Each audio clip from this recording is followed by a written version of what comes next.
बोलिए वृंदावन में हरि लाल की जय। आप सभी का हमारे YouTube चैनल में स्वागत है। और आज हम आपके लिए लाए हैं कार्तिक मास का महत्व। क्या है कार्तिक मास और इस कार्तिक मास में हमें ऐसा क्या करना चाहिए जिससे श्री हरि की कृपा हम पर हो, माता महालक्ष्मी की कृपा हम पर हो, हमारी समस्त मनोकामना सिद्ध हो। बताया जाता है कि जिस तरह श्री हरि को समस्त व्रतों में एकादशी का व्रत जितना परम प्रिय है, उतना ही प्रत्येक मास से उत्तम यह कार्तिक मास भगवान श्री हरि को बड़ा उत्तम परम प्रिय है। इस दौरान श्री हरि की आराधना का बड़ा फल है और इसी विषय में हम आपको जानकारी देना चाह रहे हैं। इसे आप बड़े मन भाव से श्रवण करें। जैसा कि शरद पूर्णिमा के दूसरे दिन से अर्थात 29 अक्टूबर रविवार से कार्तिक मास आरंभ हो गया और यह कब तक रहेगा? 27 नवंबर सोमवार कार्तिक पूर्णिमा तक। यह आपको एक माह का बहुत ही उत्तम पर्व काल मिल रहा है। इस दौरान आपको क्या करना है, बड़े मन भाव से वही हम आपसे कहना चाह रहे हैं। इसे आप श्रवण करें।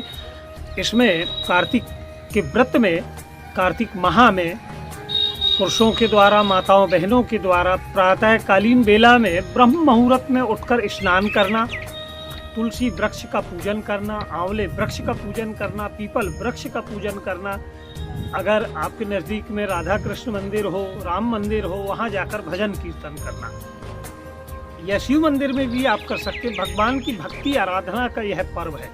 दीपदान का बड़ा महत्व है और तुलसी की सेवा का बड़ा महत्व है। और हम आपसे, हमारा अनुरोध है कि आप पूरे माह अगर कार्तिक स्नान ना कर पाएँ तो कम से कम 5 दिन, कम से कम 11 दिन स्नान तो ब्रह्म मुहूर्त में उठकर तुलसी की सेवा अवश्य करें।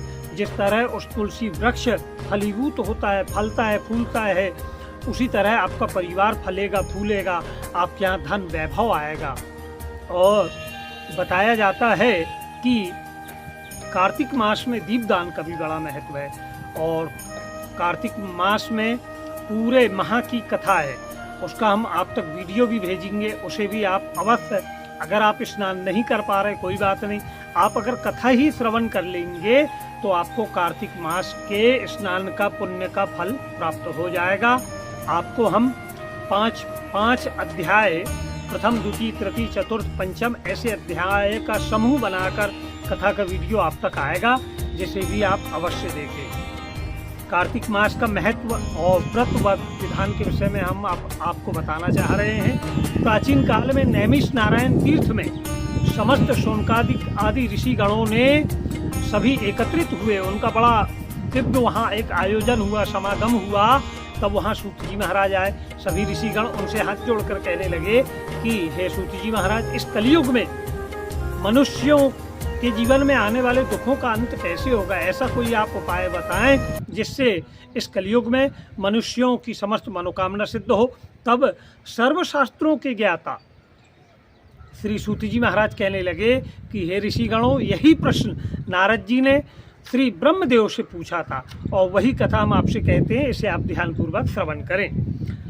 ब्रह्मा जी ने नारद से कहा कि हे नारद, जनहित के लिए तुम्हारा प्रश्न बड़ा उत्तम है। अब एकाग्रता पूर्वक श्रवण करो। जिस प्रकार तीर्थों में बद्रीनाथ धाम का विशेष महत्व है, उसी प्रकार वर्ष भर के मासों में कार्तिक मास का सर्वाधिक महत्व बताया गया है। इस माह में व्रत, दान, कथा, श्रवण, कीर्तन और बड़े मन भाव से भगवान की आराधना के लिए कार्तिक मास को उत्तम, अति उत्तम माना गया है। यह मास भगवान विष्णु को अत्यधिक प्रिय है। इस मास में भगवान विष्णु के निमित्त किए गए व्रत, जप, तप, दान, भजन, संकीर्तन व्यर्थ नहीं जाते। इस मास में जो लोग भगवान विष्णु का ध्यान करके सभी प्रकार के सत्कर्म करते हैं, वह लोग भगवान विष्णु के परम पद अर्थात वैकुंठ धाम को जाते हैं। वह नरकगामी नहीं होते। और इस पर भी मनुष्य अगर तुच्छ कर्म करे, क्योंकि यह जो देह मिली है वही परमात्मा की देन है। आपको जो सुंदर शरीर मिला है, तो कम से कम आप प्रभु के निमित्त कुछ तो ऐसा आप सद्कर्म करें जिससे आपके पुण्य संचित हों।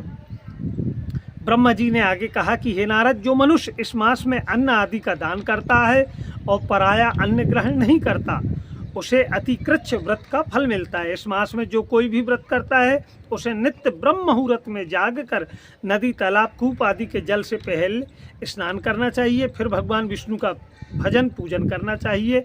इस मास में विशेषतः विष्णु भगवान के शालिग्राम रूप से पूजन तुलसी के साथ करने का बड़ा विधान है।